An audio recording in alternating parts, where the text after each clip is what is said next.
তারপর যোগ কলিযুগ। কলিযুগের বয়স কত? 4,32,000 বছর। কলিযুগের দ্বিগুণ হচ্ছে দাপর যুগ, কলিযুগের 3 গুণ হচ্ছে ত্রেতা যুগ, কলিযুগের 4 গুণ হচ্ছে হলো সত্য যুগ। তাহলে 4,32,000 বছরের দ্বিগুণ হইল 8,64,000 বছর দাপর যুগ। কলিযুগের 3 গুণ পূরণ করলে হইল 12,96,000 বছর, এটা হচ্ছে ত্রেতা যুগ। কলিযুগের 4 গুণ যদি গুণ করি 17,28,000 বছর, এটা হচ্ছে সত্য যুগ। এই 4 যুগে মিলিত বলা হয়েছে একটা দিব্য যুগ অথবা এক মহাযুগ।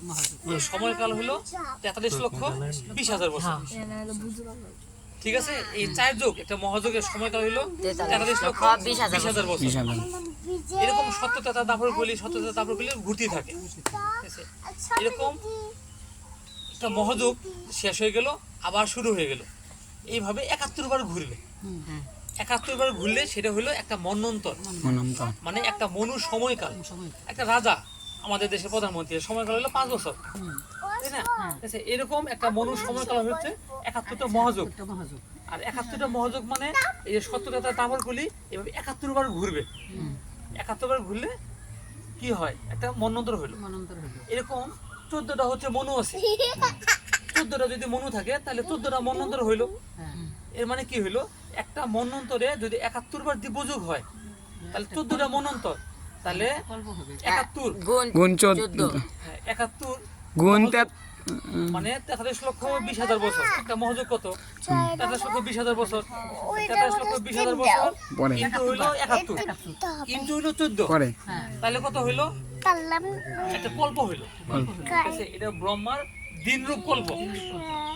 ব্রহ্মার দিনরূপ কল্প মানে কি? 43,20,000 রে 71 দ্বারা গুণ, 14 গুণ, তাহলে কত হইলো? ব্রহ্মার এই 432 কল্প 432 কোটি বছর। এই হিসাব করলে হয়ে যাবে 432 কোটি বছর। দিনরূপ কল্প, দিন হয় কতক্ষণ?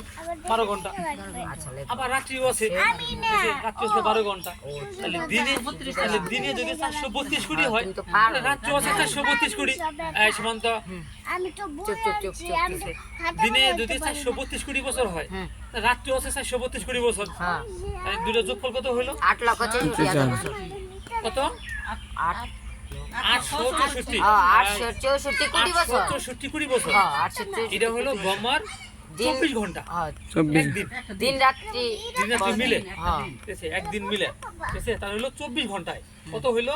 24 ঘন্টা 864 কোটি বছর। এটা হলো ব্রহ্মার একদিন। ব্রহ্মার একদিন আমাদের হিসাবে 864 কোটি বছর। ঠিক আছে, এর মধ্যে দিন রূপ সৃষ্টি হয়, এই কথা বলে না দিবেনি। এর যে কি হলো? দিন রূপ কল্পে সৃষ্টি হয়।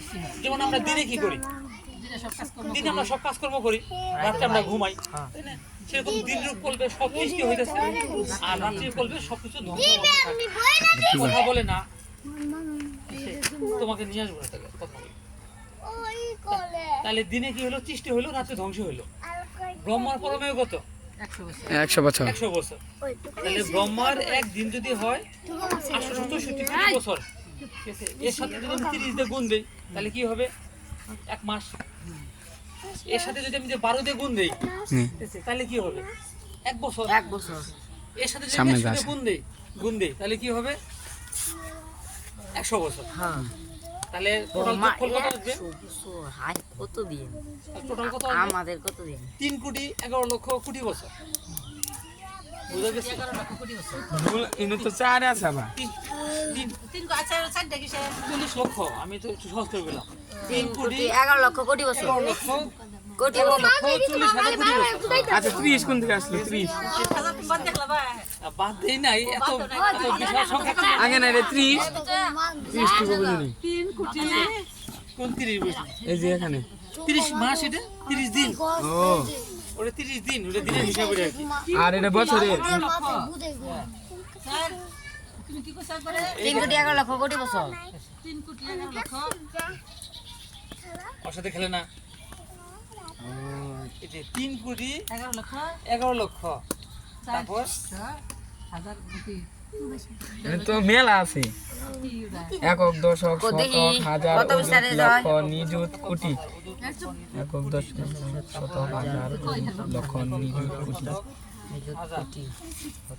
এটা তো পাবো না 3 কোটি 1 লক্ষ 40,000 কোটি বছর এরকম 3 কোটি 11 লক্ষ 40,000 কোটি বছর 3 কোটি 11 লক্ষ দিয়ে আমরা সংখ্যিত বুঝে নিলাম বিশাল সংখ্যা আর কি 3 কোটি 11 লক্ষ 40,000 কোটি বছর দুইবার মাদু কিন্তু 3 লক্ষ কোটি বছর 3 কোটি বলতেছেন একবার তারপর আবার কোটি দুইবার বলতেছে মানে কোটি হলো এটা দুইবার হবো সংখ্যাটা কিন্তু বিশাল বড় মেলা দিন তাহলে ব্রহ্মার কত হলো এটা 100 বছর 100 বছর 3 ব্রহ্মার কোটি 100 বছর আমাদের হলো 3 কোটি 11 লক্ষ কোটি বছর এত বছর হলো বিশাল সময় এই যে 3 কোটি 11 লক্ষ কোটি বছর এটা হচ্ছে যখন ব্রহ্মা জীবিত অবস্থায় এই বিশ্ব ব্রহ্মাণ্ড প্রকাশিত থাকে আবার 3 কোটি 11 লক্ষ কোটি বছর এই কারণ সমুদ্রে সবকিছু ধ্বংসপ্রাপ্ত হয় 3 কোটি 11 লক্ষ কোটি বছর আবার ধ্বংস অবস্থায় থাকে আবার আবার সৃষ্টি হয় আবার সৃষ্টি আবার সৃষ্টি হয়, বসা, আবার বসা। সৃষ্টি হয়।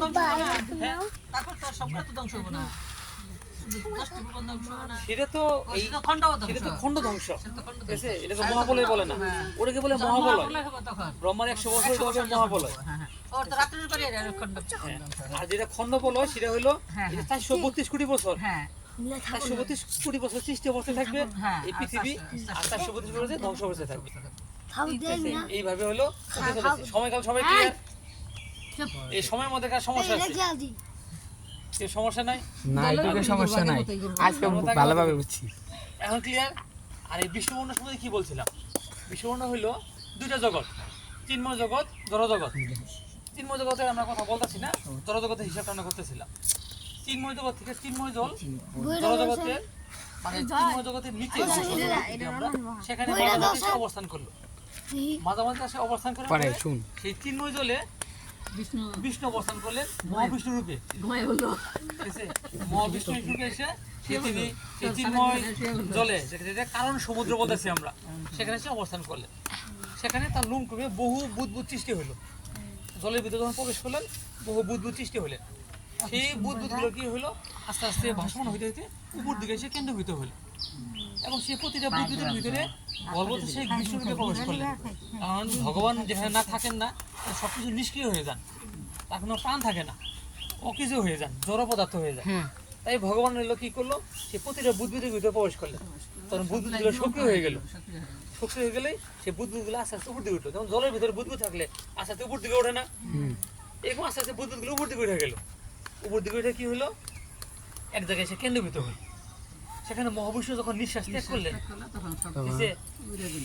এই যে নিঃশ্বাসের গতিবেগ এখানে বহু ধূলিকণা বহু জীবাণু অনেক কিছু আছে না এগুলো কি হলো আমার নিঃশ্বাসের সাথে সাথে এগুলো উড়ে দূরে চলে গেল আর কি আর মহাবিষ্ণু সে তো ভগবান তার নিঃশ্বাসের গতিবেগে ওই যে বুদবুদগুলো ছিল সেগুলো এই শূন্যের মধ্যে বিশাল বিস্ফোরণের মতো আইসা ছড়াই ছিঁড়ে গেল তাকে আমরা এক ধরনের বিগ ব্যাং বলি আর কি ঠিক আছে?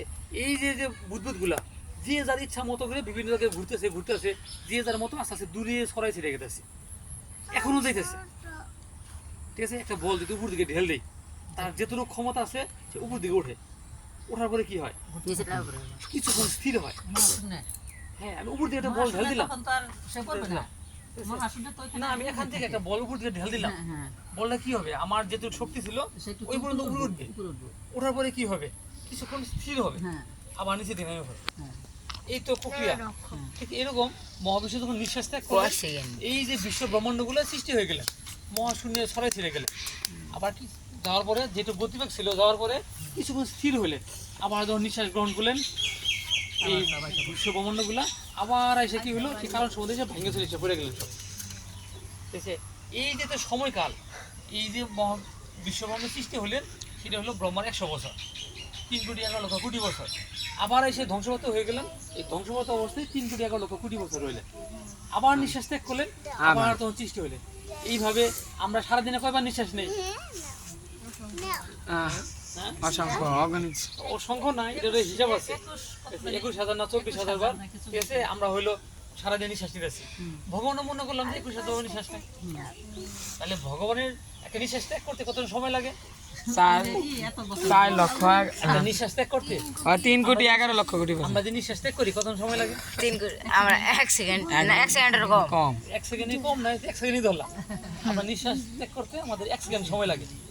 তাহলে ভগবানের নিঃশ্বাস ত্যাগ করতে ভগবানের 1 সেকেন্ড সময় লাগে। তাহলে ভগবানের 1 সেকেন্ডে আমাদের হচ্ছে 3 কোটি 11 লক্ষ কোটি বছর, ব্রহ্মার 100 বছর, ব্রহ্মার 1 সেকেন্ড, তাই না হিসাবে? আবার 1 সেকেন্ডে তার ধ্বংস হয়ে থাকে এই এত বছর।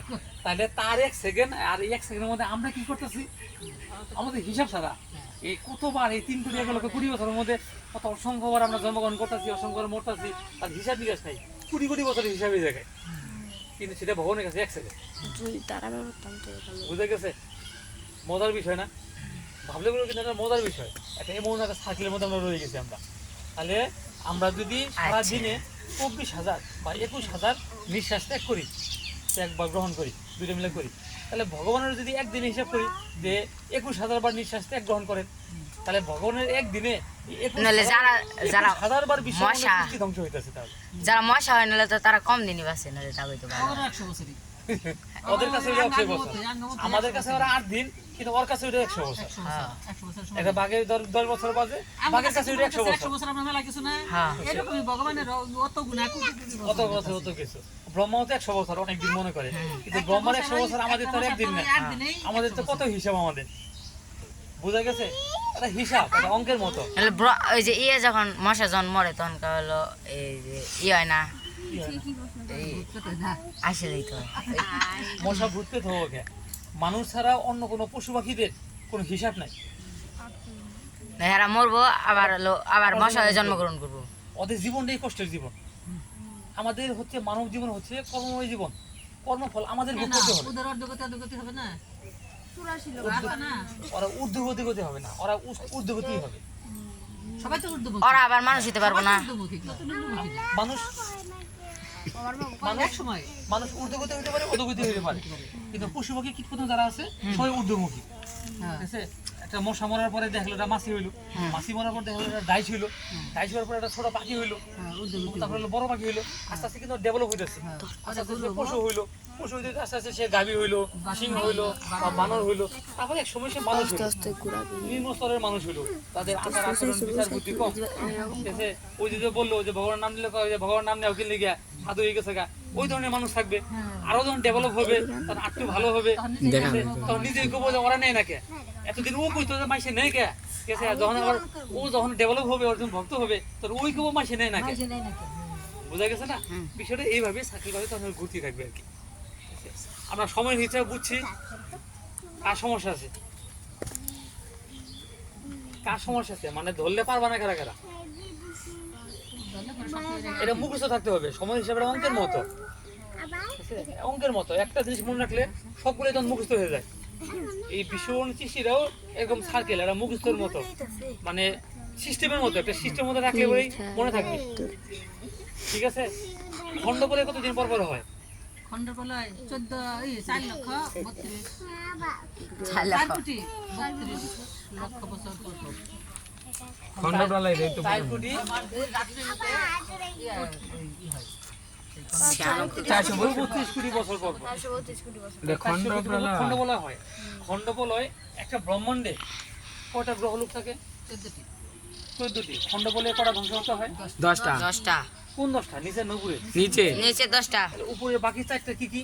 স্বর্গ স্বর্গ তার মর্ত ব্রহ্মলোক, উপরে 4টা কি? স্বর্গ, মানে ওইটা হলো ব্রহ্মলোক আছে, আর ওই যে জনলোক, তপলোক, মহলোক, হ্যাঁ আর হলো সত্যলোক। সত্যলোক, হ্যাঁ কি জনলোক, তপলোক, মহালোক আর সত্যলোক। তপলোক, জনলোক, মহলোক, তপলোক,